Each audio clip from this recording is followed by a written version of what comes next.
The Treasure Beneath Pirate Island.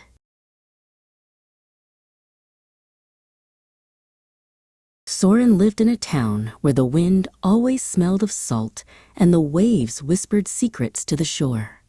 One morning, while the sun was still a sleepy orange smudge on the horizon, he found a glass bottle half buried in the wet sand.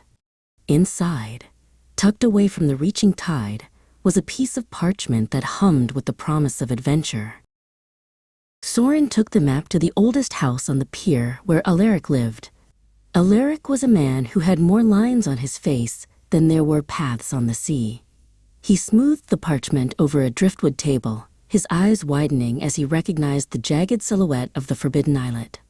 "This isn't a map to gold, boy," Alaric whispered. "It's a map to the heart of the world." They spent the afternoon preparing the salty mist, a boat that looked far too small for such a big journey. Alaric worked with the steady rhythm of a man who knew every knot and nail.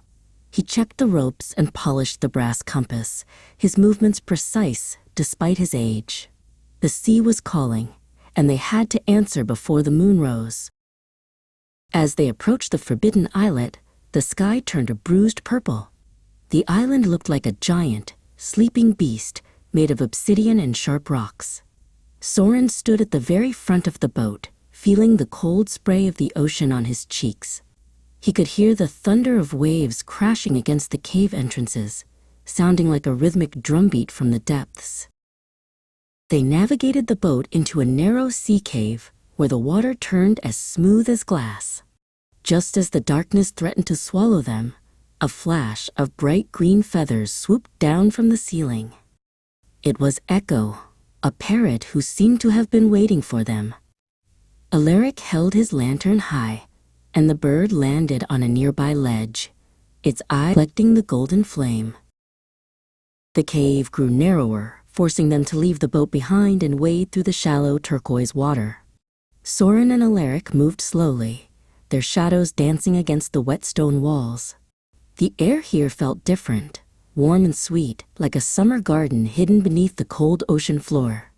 Every step they took sent ripples of soft light through the water.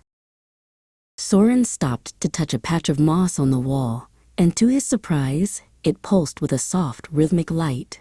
It wasn't just moss, it was a living tapestry of bioluminescent life.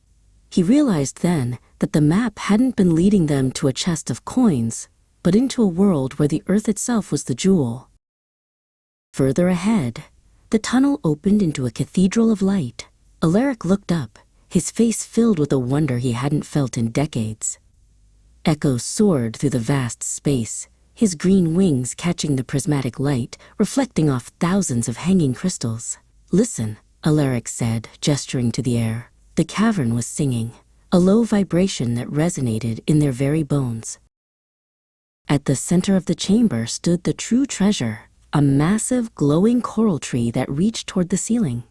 Its roots drank from the sea, and its branches pulsed with the energy that fed the entire ocean. Soren and Alaric realized that this was the source of the sea's life. If the pirates of old had found this, they would have kept it secret to protect the world. They left the island as the sun began to rise again, carrying no gold or silver in their pockets. Instead, they carried the secret of the glowing heart. Soren sat at the back of the boat with Echo resting on his shoulder, looking back at the island one last time. Some treasures were meant to be found, but only the best treasures were meant to be kept secret.